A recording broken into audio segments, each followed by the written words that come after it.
Оорулардын алдын алуу жана мамлекеттик санитардык эпидемиологиялык көзөмөл департаментинин айтымында балдар арасында ковидке чалдыккандардын саны анча көп эмес. Бүгүнкү күндө илдетке 17 бала кабылса, алардын 10-у 6 жашка чейинки балдар. Коронавирус оорусуна өтө деле мындай коркунуч туудурбайт. Ал ооруса дагы балдар жеңил түрдө өтөт да. Жанагы фильтр деп коебуз. Балдарды кабыл алып атканда эртең менен сөзсүз түрдө жана термометрия деп коебуз. Мындайча айтканда баланын ысытмасын бир сыйра текшеребиз. Эгерде кандайдыр бир өзгөрүштөр болуп кете турган болсо, анда эпидемиологиялык чаралар көрүлөт. Бүгүнкү күндө республикалык инфекциялык клиникалык ооруканасында 10 бала дарыланууда. Абалы канааттандырарлык. Бала ооруган учурда кандай чараларды колдонуу керек, адис кеңеш берет.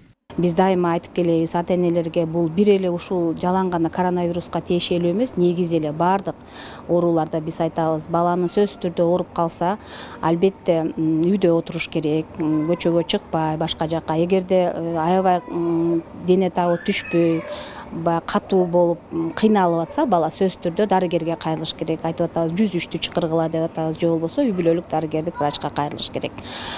Дене табы 38-5тен жогору болгондо сөзсүз түрдө дене табын түшүрүүчү каражаттарды, анын ичинен эң жөнөкөйү балдардын парацетамолун берип, суюктукту көп берип 1 литрге чейин, анан калган симптомдорун жөн гана байкап туруш керек. Бирок мезгилдүү сасыктоо менен коронавирустун окшоштугу болгондуктан аны айырмалай билүүдө дарыгерге кайрылуу керек. Чоң балдарым деле ушундай болду, үйдө температура болуп, жөтөлүшүп. Бул азыр бирок жөтөлө жок, ичип атат. У нас тоже температура, герпес, 3-чү больницага көрүндүк, то есть детскийге. И сюда направили. Түнү менен кусуп чыкты, ошо ичкен суун эле кайра кусатат. Бизде ошол эле пока врачка эми беребиз. 2 күндөн бери башым ооруганы токтобой, температурам көтөрүлүп, жөтөлүп аткан. Республикалык штаб баланы үй шартында дарылоонун ыкмаларын киргизди. Эгерде баланын дене табы көтөрүлүп, жөтөлгөн, кускан жана ич өткөн сыяктуу учурлар болсо, дароо эле антибиотиктерди берүү сунушталбайт. Республикалык штаб сунуштаган баланы үй шартында дарылоонун ыкмалары: жылуу суюктукту көп берген оң. Бул вирустук интоксикацияны, ысытманы тез басууга, ошондой эле жөтөлдү жана ангинаны басаңдатууга жардам берет. Баланын колуна телефон карматпай эс алдырыш керек.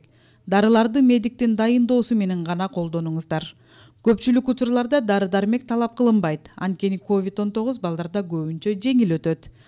Эгерде кичинекейдин абалы начарлап кетсе, дароо 103 телефонуна чалыңыз. Тез жардам кызматы күнү-түнү иштейт. Адистердин айтымында учурда ар кандай инфекциялык оорулар менен кайрылган учурлар көп. Анткени июль айы түрдүү жугуштуу илдеттерди козгоочу мезгил болуп эсептелинет. Андыктан ар бир ата-эне балдарына камкордукту күчөтүү менен илдеттин алдын алууга болот. Кымбат Амир кызы, Азамат Кыдыр Токтоев, Ала Тоо 24.